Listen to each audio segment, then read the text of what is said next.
Prime Minister Yingluck successfully got through her first day of presenting her government's policies to the parliament yesterday. She appeared soft and gentle while reading the policy statement and managed well the reading of the 2-hour, 44-page statement. Once in a while, she stopped for a sip of water to keep the rhythm of her speech, which was her first time before the parliament. Unlike previous prime ministers, the country's first female PM showed no aggression and offered no counterattack on members of the opposition Democrat Party. Instead, she left the counterattacking duty to her main guardian, the outspoken Deputy Prime Minister Chalerm Yubamrung. This is perhaps due to her personality. A gentle character untainted by political scandal is regarded as a good shield, as her opponents did not attack her much. However, the public was waiting to see whether she would stand up to reply to opposition parties' questions and scrutiny by herself.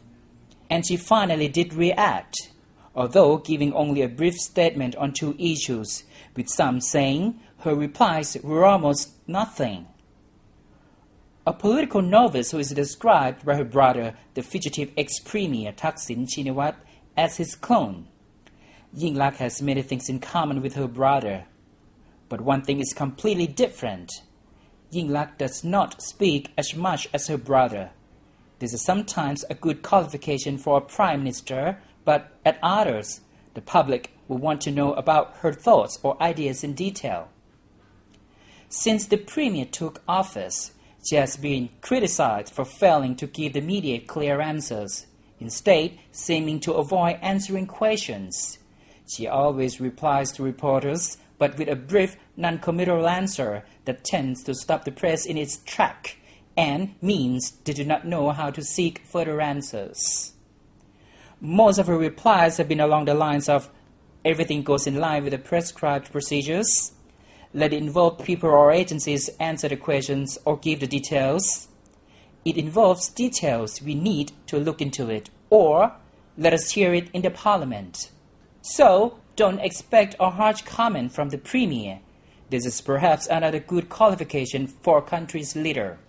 Former Prime Minister Abhisit Vejjajiwa's political resource is his talent for speaking. Though this trademark skill turned into his weak point as people began to regard him as a man of all talk but no action. In contrast to her predecessor, the current Prime Minister Yingluck uses silence or speaking less as her asset. But one cannot know whether this asset will become liability in the future. It is up to Yingluck herself to prove that she can turn her benefits into accomplishments. Jintana Panya Awut, The Nation Analysis for ASEAN TV.